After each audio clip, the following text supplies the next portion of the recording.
So now it's my honor to present our honorary degree recipient. May I ask you to direct your attention to the video screens.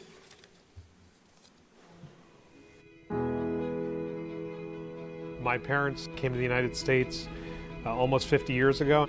They took a huge leap of faith, and they came in search of better opportunities to make sure that their children had additional educational opportunities that might not have been available to them. I'm a Jersey guy, born and raised in Jersey, did everything every American kid did. I just looked a little bit different. When I went to school, it was always to be some type of professional. And when I became a lawyer, I wanted to be the best lawyer I could be. But then September 11th happened.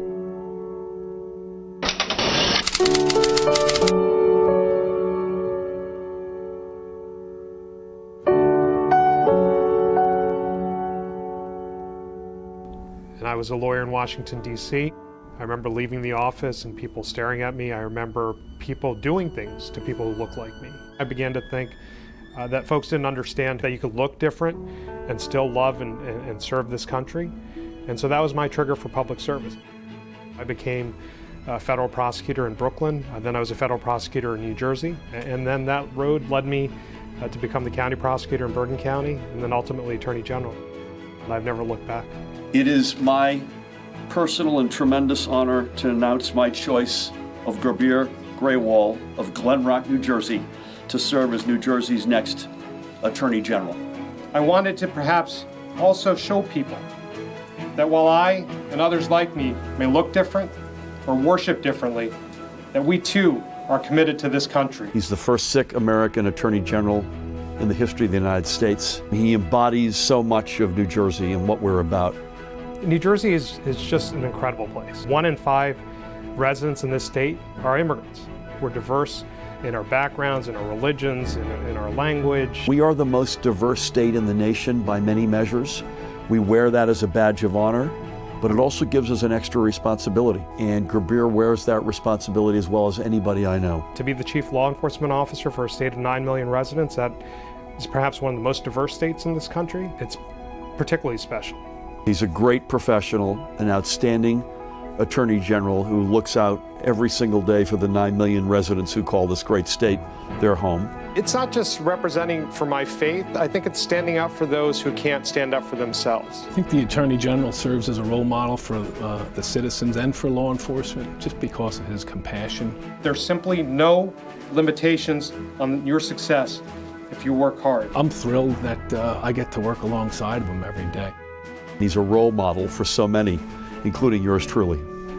I'm responsible for 8,000 people in 13 divisions in the Department of Law and Public Safety. I certainly want to leave the department better than I found it, but I also want to leave the state better than I found it. I'm a parent of 3 young daughters. We all want our kids to grow up in a loving and understanding society. I want my kids to be able to live their lives freely, to grow up and not worry about being targeted because of what they look like, what they believe, who they love. We all have a responsibility in this moment to act better. And that's the message I sent to my daughters.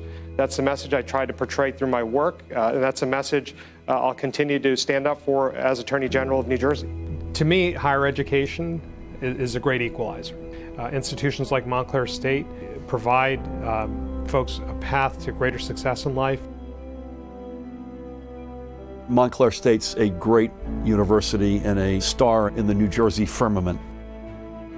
And I think it's just so wonderful that a lot of the graduate students who are getting degrees are the first in their families to do so. I see the realization of the American dream. You can come from any walk of life, you could practice any faith, you could look any way and still be part of this great thing that we call America.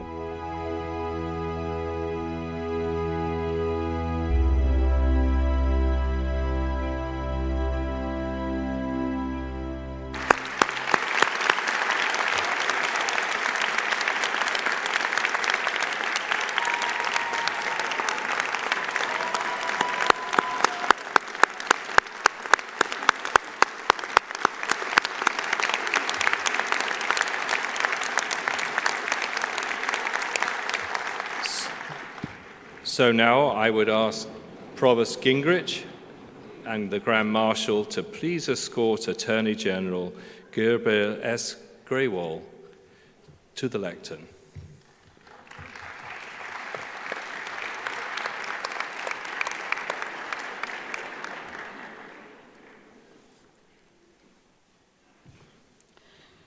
Gurbir, Grewal, graduated cum laude with a Bachelor of Science degree in Foreign Service from the Georgetown University School of Foreign Service and earned a law degree from the College of William and Mary Marshall Wythe School of Law. You served as an assistant United States Attorney for the Eastern District of New York, investigating and prosecuting narcotics offenses, white-collar crimes, and terrorism cases.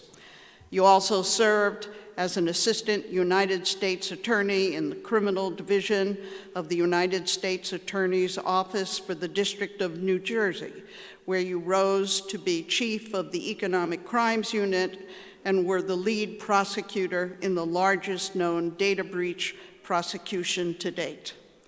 You then served as Bergen County prosecutor, where your accomplishments included introducing initiatives offering low-level drug offenders treatment options upon arrest and establishing a community affairs unit which assisted local departments with improving police-community relations, causes you continue to make progress on in your current role. Since your confirmation as New Jersey's 61st Attorney General in January 2018, you have worked to protect the interests of the people of New Jersey by expanding affirmative litigation, strengthening police-community relations, reducing violent crime, and fighting the opioid epidemic. In recognition of your achievements, Montclair State University proudly bestows upon you, Gurbir S. Grewal, the degree of Doctor of Laws honoris causa.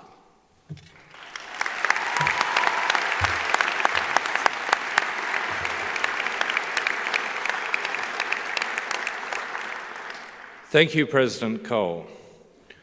By virtue of the authority vested in me by the State of New Jersey and the Board of Trustees of Montclair State University, and upon the recommendation of the President and the faculty, I confer upon you the degree of Doctor of Laws honoris causa, with all the rights, duties, privileges, and immunities thereunto appertaining, of which this diploma is the written witness. Congratulations.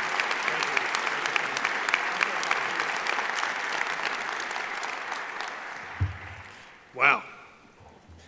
Thank you for that. President Cole, university trustees, distinguished faculty and staff, proud families and friends, and most importantly, our 2020 graduates. It is truly an honor and a privilege to join you this evening. And first and foremost, to our graduates, congratulations.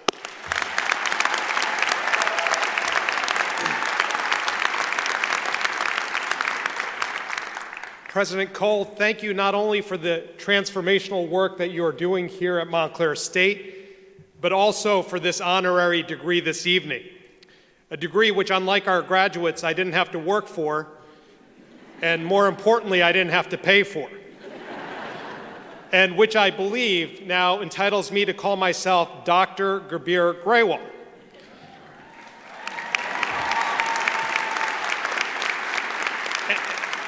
And that, in fact, is the main reason I'm here tonight. Because while I may be our state's chief law enforcement officer, my wife, who's sitting right there, is a medical doctor. And she concludes every argument we have, which are not that many, by the way, by saying, listen, Gurbir, I'm a doctor, and I know what's best. Now, at least I could level the playing field a little bit and say, hey, not so fast, I have one of those as well. You know, about 20 years ago, and about 300 miles to the south of here, I remember sitting in a ceremony a lot like this one, surrounded by family and friends at my own law school graduation. And I remember listening to the commencement speaker. But honestly, I don't recall a thing he said. And until recently, I didn't remember who it was. Ironically, it was the Attorney General of Virginia at the time, So I hope that you find this Attorney General to be slightly more memorable than I found my own commencement speaker. But there are certain things that I remember vividly from my graduation ceremony. I remember feeling excitement about graduating.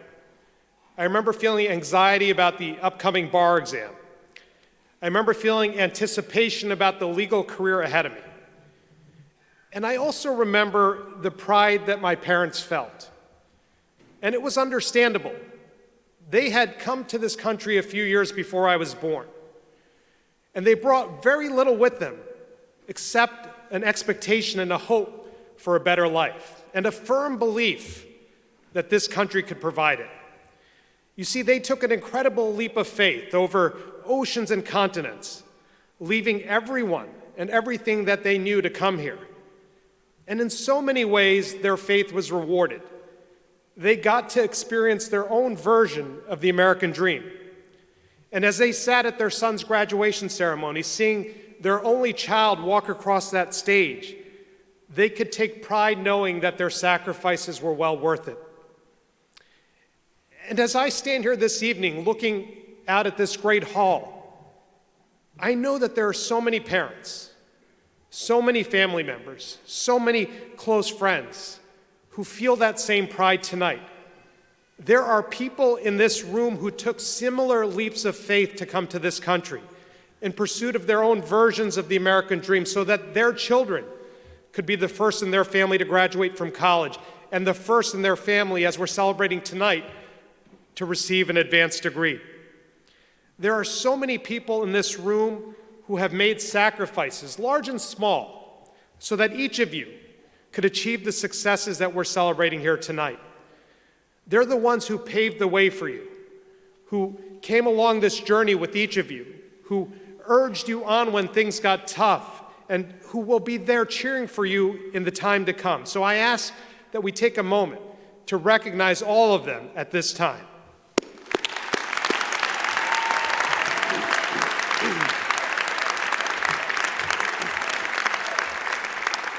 So, as I was preparing my remarks for this evening, I did what every good lawyer does. I went to Google. And I watched a number of commencement speeches in my office, and I'll be honest, there's some really bad ones on the internet. There are also some really good ones. So if I fall short tonight, please go home and watch Conan O'Brien's 2011 Dartmouth commencement speech. It's absolutely hilarious. But here's what the good speeches had in common. Not only were they funny, they had a part where the speaker shared some personal stories and offered some sage advice to the graduates. Since I'm no Conan, I have no late night show, I'm going to skip to the serious stuff. As you leave here tonight to continue on your journeys, I urge each of you to keep an open mind. You may leave here with a plan, with a clear goal or career path in mind, but things are not always going to work out as you planned them. Sometimes it'll be because of matters in your control, but more often than not, it'll be because of matters completely beyond your control, the result of something you could never have possibly imagined. All of that was certainly true for me.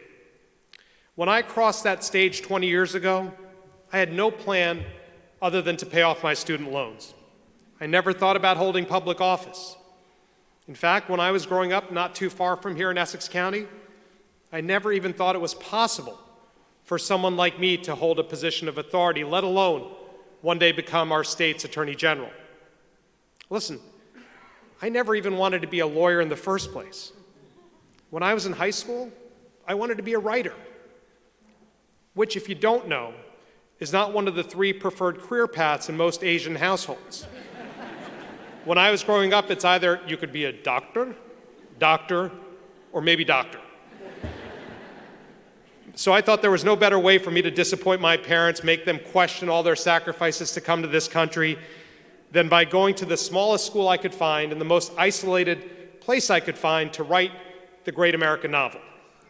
And so to do that, I enrolled in Bates College in Lewiston, Maine. One problem with my decision, actually a couple of problems. I had never visited Bates or Maine in the winter. I had only been there in the spring, which is an amazing time to be in Maine. The winter, not so much.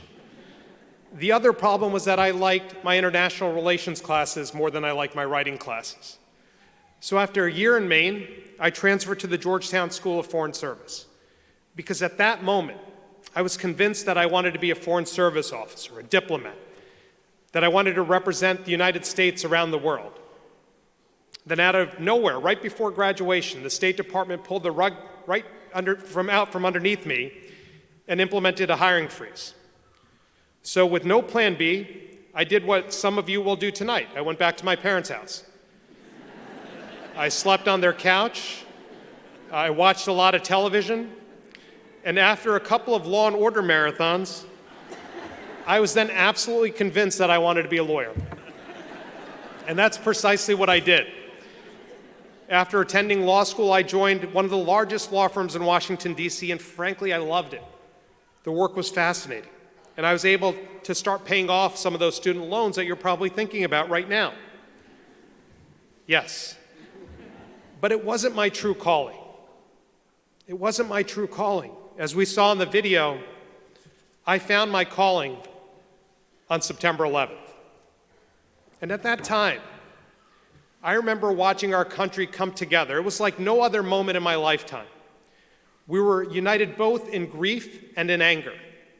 And there was this surge of patriotism, a patriotism that my family and I felt as deeply as our neighbors. But there was also a darker side. People who looked or believed differently, people like me, were targeted by some. In my case, it was constant harassment. But some were not so lucky. They were assaulted, and some were even killed. And in those moments, I saw reflections of other dark chapters in our nation's history. I saw how easily fear could overtake our sense of decency. And I began to understand how a country as great as ours could allow discrimination to fester and to grow.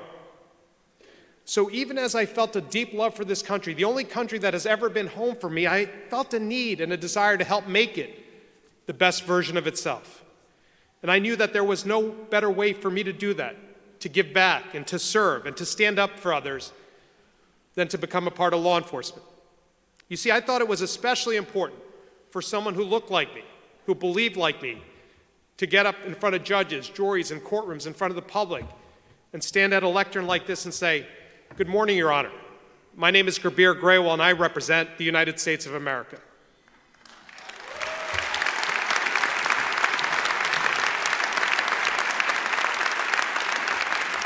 You see, I wanted to also promote understanding through my service, to show everyone that I and others like me were part and parcel of the fabric of this country, that I was doing my part to keep us safe. So that's exactly what I did. I was twice sworn in as an assistant U.S. attorney, first in Brooklyn, then right here in Newark, New Jersey. I was later appointed as the Bergen County prosecutor. And then 2 years ago, I was sworn in as the 61st Attorney General of New Jersey. And at each step along the way, I've tried my best to ensure that the government, or at least whatever part of the government I touched, advanced the cause of justice. Now as Attorney General, I'm working hard to stand up for all 9 million New Jerseyans, whether that's defending against attacks from Washington, pushing back against this rising tide of hate and intolerance that we're experiencing, or pushing forward what our vision of a fair and just state can look like in this state. And while I am absolutely proud of everything we've been able to accomplish in the last 2 years, I'm especially proud of how we stood up for our dreamers. When the state of Texas tried to strip protection for our dreamers, we, New Jersey, went down to federal court in Texas and we stopped them. And when the Texas lawyers got up there and they made technical legal arguments, New Jersey's lawyers got up there and talked about people. They talked about the lives that would be disrupted, the families that would be uprooted.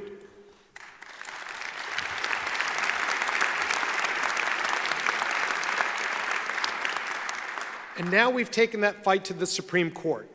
And as a result, the nation's nearly 800,000 dreamers and the 17,000 that call New Jersey home can, for the moment, continue to live their lives without the fear of deportation.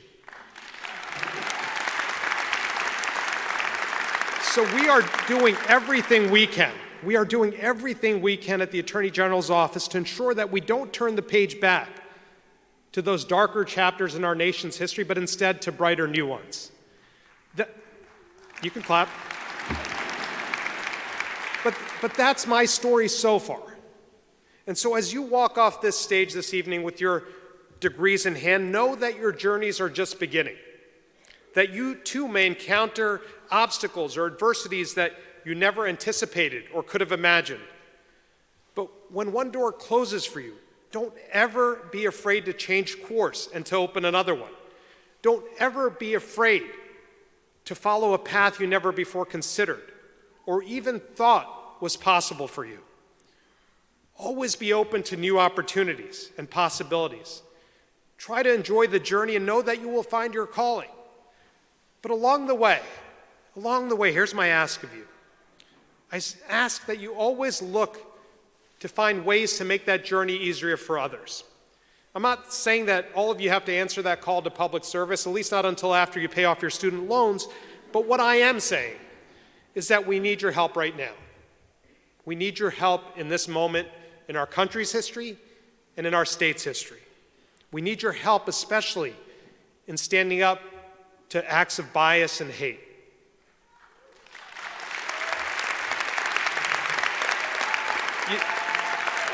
You see, unfortunately today, we have some people that openly question the legitimacy, the loyalty, the patriotism of their fellow Americans simply because of the way they look, what they believe, or who they love. Today, we have even seen people engaging in acts of violence against others based on such differences. And I am certain that there are many in this room this evening that are experiencing the difficulties of this moment firsthand.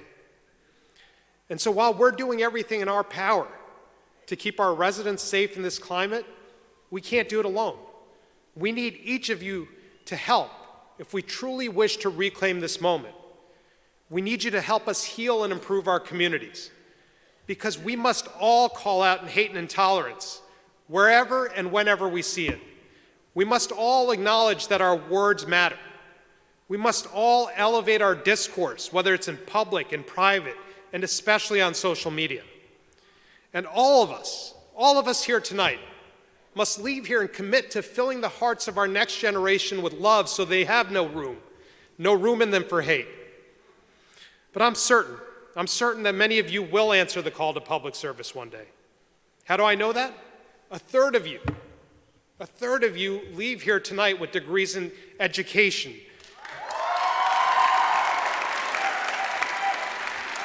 You'll be the ones that ensure that our young people have the skills necessary to thrive in the future, and that they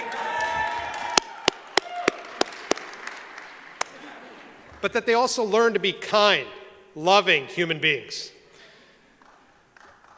Others of you are going to use your degrees, your advocacy degrees, to stand up for the rights of women or the interests of children.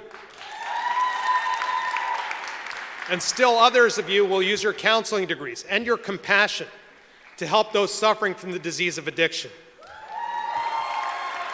And a number of you will use your science degrees to help us tackle climate change, which is real, and to protect our environment.